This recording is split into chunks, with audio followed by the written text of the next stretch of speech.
you guys. Well, update. Baby's not here yet.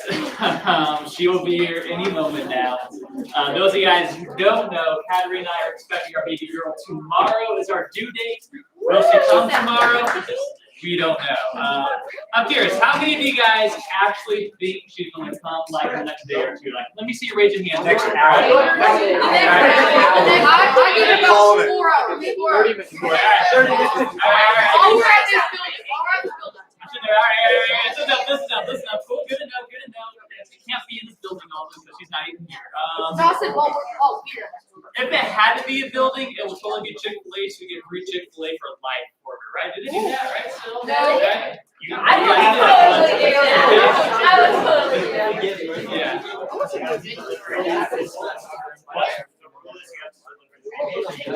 It has to be a big building. We can make it happen. All right, guys. So listen up, guys. So underneath, y'all, listen up. Underneath your chairs, we have guides for you guys to take notes with. We got Bibles at the end of the rows if you guys want to grab one. But tonight, I'm not going to be teaching the word tonight. Tonight, we have a good friend of mine who's coming and teaching, because truthfully, I didn't know if I was going to be here tonight or not. So guys, give undivided attention to my friend who's teaching the word tonight, Philip Barr. Hello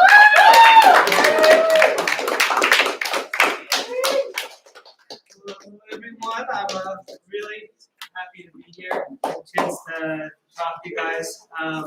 Like Chris said, my name is Philip, and I've been in North Central now for about 10 years, which I guess is probably like more than half of some of your lives. So I've been here for a little while. So, but before I dive into the word, like Chris said, Chris has been a buddy of mine pretty much since I came to Gainesville to start at UF.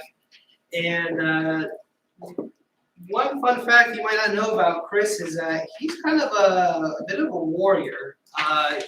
Whenever I first came to UF, we played this game called Assassins, where essentially you just go around and whack people with like fake lightsabers and noodles, and you kill them. So in case you guys didn't know, Chris was the runner-up in Assassins, so he's got a bit of an edge to him. So next time you guys think about any pranks or anything like that, know that Chris has a crazy side to him, so I would just be careful there. But anyway, like I said, my name's Philip, and I was going to introduce you to my family, but they're not here. So anyway, there we are. Okay, so that's me. The lady over there is Stacy. I've been married to her 5 years. I tricked her into marrying me, and then the little guy between us is Nathan. He'll be 2 years old this November. 3, sorry. And then we have another one coming on the way to be friends with little Evie. So we have a little girl coming up in November also. So that's a little bit about us. Now, one thing that Nathan and I share in common is our appetite. And when we get hungry, we don't just get hungry, but sometimes we get a little hangry. Like, I don't know, does anyone ever get a little hangry sometimes? Yeah. Okay. So yeah, we both have this appetite, and at times we gets a little extreme, and we need food. So Nathan, whenever he gets hungry or hangry, what does he do? He throws a fit, he starts crying, and he comes to Stacy or I, and he comes to us to try. Okay, Mom. Okay, Dad. Give me something to eat. Give me my applesauce, my cookies, my whatever. And he comes to us because he knows we can provide for his needs. We are big in his life because we can meet Nathan's needs. And throughout this series here, we've been talking a little bit about, or I think Chris has been talking to you guys about, how when other people are big in our lives, God tends to become a little smaller. in our lives.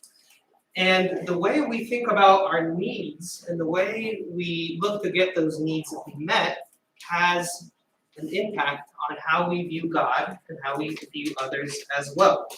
Of course, we don't just have physical needs like food, but we come with a bunch of emotional and spiritual needs too. Needs for love, needs for acceptance as well. So tonight we're going to take a look at how we get our needs met, where we look to, what people, what things we look to meet our needs, and how we can turn and look to God to be the one who meets our needs and become big in our life.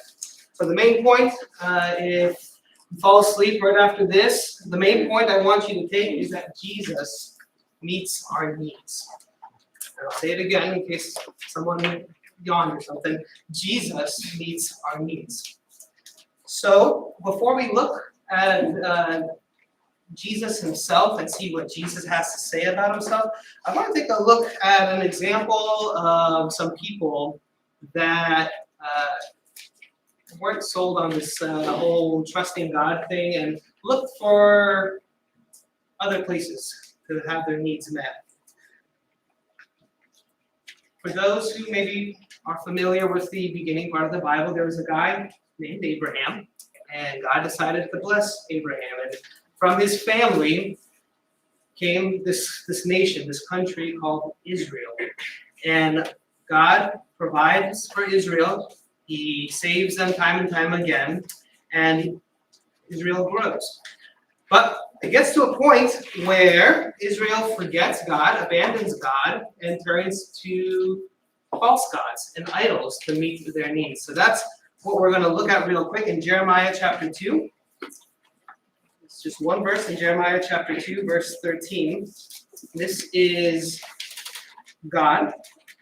This is God's complaint about what his people are doing. So Jeremiah chapter 2, verse 13 says, "For my people have committed two evils. They have forsaken me, the fountain of living waters, and hewed out cisterns for themselves, broken cisterns that can hold no water." Now, you might read that as like, what on earth what is he talking about here with water? So back then, if you needed water, you didn't just go and fill your Yeti at the fridge or, get your Camelback filled with crushed ice and have it all day. You had kind of limited supplies of water. You could get your water from something like a stream or a spring, and that would be kind of the best water that you could have. Maybe like the Fiji water of waters. It's like top tier. And God is saying that I am the Fiji water. I am the living waters, and I'm the best that there is. But what you all have done is you set me aside over here, and instead you've not turned to false gods, you've turned to idols, these broken cisterns. And if you're like me, you probably need to Google what a cistern is, because I had no idea. So it's, if you can imagine this big hole in the ground, and essentially what it does is catches water, like rainwater, like it's runoff water.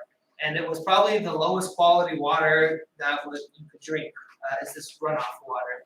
So God is saying, you've taken the best, the source of life, and set me aside in exchange for runoff water. And not just that, but it's broken cistern. So it doesn't even really hold water. The water leaks out. It seeps out, and what's actually left is sludge and mud. So you've put aside the best for something that offers you false hope, something that doesn't actually save you, doesn't actually meet your needs. But this is what Israel had done. They turned to other gods, and then if you read on further in chapter 2, other countries, other nations, looking to other people to save them from their troubles, all the while neglecting God. Now, oftentimes, we too do something like this. We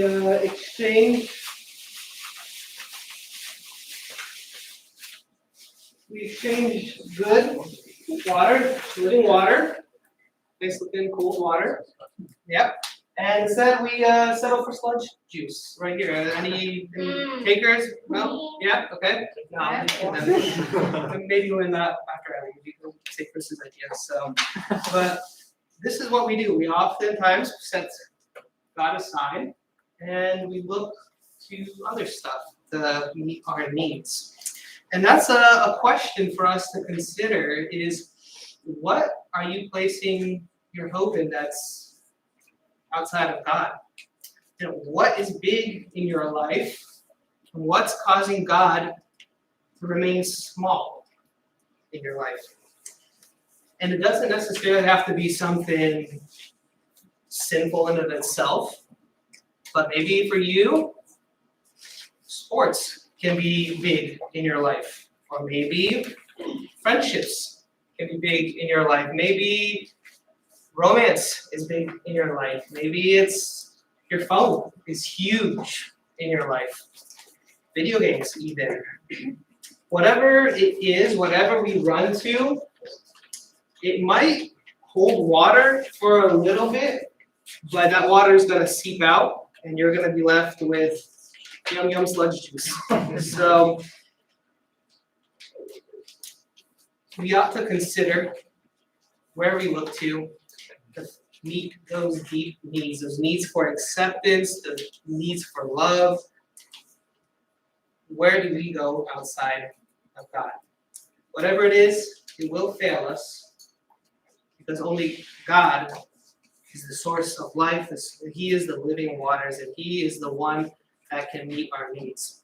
So that's what we're now going to take a quick look at, is to see how Jesus meets our needs and how we need to look at Jesus. So the next passage we're going to look at is in John chapter 6. And just to kind of give you a little bit of a context in John chapter 6, what's going on. What did Jesus use to feed 5,000 people? Does anyone know? Bread and fish. Yep, 5 loaves of bread and 2 fish tacos, or they're just fish, I guess. So he feeds these 5,000 people, and the next day he does this whole walk on water thing, and then he ends up on the other side of this lake. And the next day, these people who ate come looking for Jesus. And why do you think they're looking for him? Any thoughts why people are hunting down Jesus at this point? Jesus. Yeah, free food. That's right. If for any college students that are in the room, that should be pretty relatable to you. You run to find wherever there's free food. So that's what these people were doing as well. They came and were seeking something from Jesus, but they weren't seeking Jesus himself. So what Jesus calls them out for this, but what he says instead of giving them more bread or more fish, he says in verse 35, Jesus said to them, I am the bread of life. Whoever comes to me shall not hunger, and whoever believes in me shall never thirst. Jesus sets aside this whole idea of just being a genie or someone that we can go and make our 3 wishes and, or put in the right prayer coins and then out pops the, soda can of success or, good grades or relationships or whatever. Jesus isn't here just to meet these earthly or material needs. And what he instead offers is something infinitely better. Himself. And if I'm honest with you guys, it's sometimes a little difficult to think of Jesus as being more valuable or more precious than friends or family or success at school or a job or whatever. Sometimes it's easy to make those things big and Jesus small. But Jesus makes himself the biggest that there is by saying, I am the bread of life. In Jesus, we find everything we long for, everything that we desire, all acceptance, all love, joy, hope, peace, courage, strength. All that is to be had in the person of Jesus. And I like how an author and Pastor John Piper puts it, that Jesus came not to give bread, but to be bread. Not to be useful, but to be precious. And I think oftentimes we put Jesus in that category of, how are you going to serve me? Or how are you going to be useful to me, Jesus? Rather, Jesus says, no, I'm what you need. I'm not here just to be a butler to give you what you need, but you need me. And that is how Jesus meets our needs, by giving himself to us. Jesus meets the ultimate need for us in giving his body to be broken and his blood to be poured out as a sacrifice for us, by dying on our behalf and then rising from the dead, so that we too will rise from the dead and we can know God and have a relationship with God.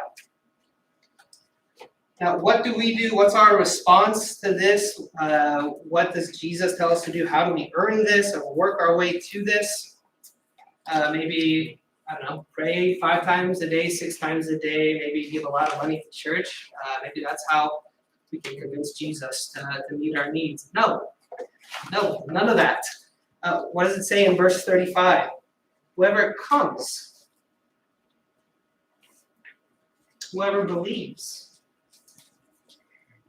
If you're in this room and you call yourself a Christian, or even if you don't call yourself a Christian, the command is the same. Come, believe. Will you come and see Jesus as big in your life? Will you look to him as the one who can satisfy those needs that you have, those needs for acceptance, those needs for security and love? Because they're to be found in Jesus. So come and believe. And when I say believe, I think it's maybe easy to think, I believe in God. I think he exists. I believe in God since I was 2 years old. But belief doesn't just mean to say something, oh yeah, God exists, or to believe like, oh yeah, I believe Abraham Lincoln was the 16th president of the United States. That's not what belief is in the Bible. Belief here is talking about trusting Jesus and looking to him as big, looking to him to meet our needs. And I think there's a great example even in this chapter here, to continue the story from this verse. Jesus continues to talk, and he starts talking kind of weird about eating his body and drinking his blood, and it kind of freaks some people out whenever he starts talking like this, because it sounds kind of weird. But Jesus is talking about his death that's coming. And after he talks like this, what happens is a lot of people leave. He had like a huge crowd following him, and Jesus starts talking kind of funny, and people just start, yeah, we're out of here. I don't know what this crazy guy's talking about, so we're gone. And Jesus is left with just a handful of people. And here in verse 66, in chapter 6, verse 66, it says, after this, many of his disciples turned back and no longer walked with him. So Jesus said to the 12, do you want to go away as well? And Simon Peter answered him, Lord, to whom shall we go? You have the words of eternal life, and we have believed and have come to know that you are the Holy One of God. For Peter and the disciples, it didn't matter what everyone else did. It didn't matter that Jesus was losing popularity. It wasn't really cool to follow a guy who talks about eating his body and drinking his blood. And for Peter and the disciples, Jesus was big. Jesus says, "Look, we've come to know you are the Holy One of God. You have the words of eternal life." And Jesus, what we need, you have. You are. It doesn't matter what anyone else says or anyone else does. He was going to follow Jesus regardless of what the rest of the crowds did. So my encouragement and challenge to you guys is to consider what's big in your life. What are you putting your hope in to meet those needs? What are you looking to satisfy yourselves? And consider how you look at Jesus and how you think about Jesus. Is he valuable to you? Is he worth treasuring to you regardless of what others say or what others do? If he is, then come to him and believe in him, because he will meet your needs and he will satisfy your soul.